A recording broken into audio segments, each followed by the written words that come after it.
तर मोठ्या प्रमाणावरनं सरकारकडनं गैरसुविधा होतात. मोठ्या प्रमाणावरती 6 डिसेंबर आणि 14 एप्रिलचं जे महानगरपालिकेचं बजेट असतं त्याच्यामध्ये खूप मोठ्या प्रमाणाचा भ्रष्टाचार खाऊन अधिकाऱ्यांकडनं आणि नेत्यांकडनं पैसे खाण्याचा प्रकार होतो. महापालिकेकडनं नियोजन उत्तम प्रकारे ठिकाणी केलं गेलं अशी स्तुती मुख्यमंत्र्यांनी केलेली आज. हे बघा, मुख्यमंत्र्यांना हे म्हणायला काम आहे. मुख्यमंत्र्यांना वरनं पॉइंटर देतात आणि ते पॉइंटर देतात त्याच्यावरनं मुख्यमंत्री बोलतात.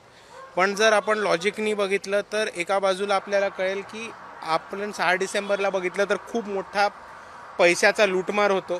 खूप मोठ्या प्रमाणात करप्शन होतं. जितके पोर्टेबल टॉयलेट्स दाखवले जातात तितके पोर्टेबल टॉयलेट्स उपलब्ध केले जात नाहीत. पाण्याची व्यवस्था केली जात नाही. औषधांची व्यवस्था केली जात नाही.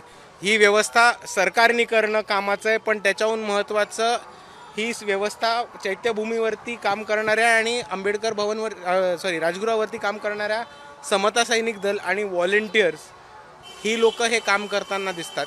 तर मोठ्या प्रमाणावरनं सरकारकडनं गैरसुविधा होतात. मोठ्या प्रमाणावरती 6 डिसेंबर आणि 14 एप्रिलचं जे महानगरपालिकेचं बजेट असतं त्याच्यामध्ये खूप मोठ्या प्रमाणाचा भ्रष्टाचार खाऊन अधिकाऱ्यांकडनं आणि नेत्यांकडनं पैसे खाण्याचा प्रकार होतो. मागच्याच 6 डिसेंबरला वंचित बहुजन आघाडीचे स्वप्नील जवाळगेकर म्हणून आहेत मुंबईचे, त्यांनी ते सगळं प्रकरण उघडकीस आणलं होतं आणि या अधिकाऱ्यांना तोंडघाशी पाडण्याचं काम मागच्याच 6 डिसेंबरला केलं होतं. आणि ह्या 14 एप्रिलला पण पुढच्या 2 दिवसामध्ये आपल्याला भ्रष्टाचार कसा होतो याचा रिपोर्ट्स येताना दिसतीलच.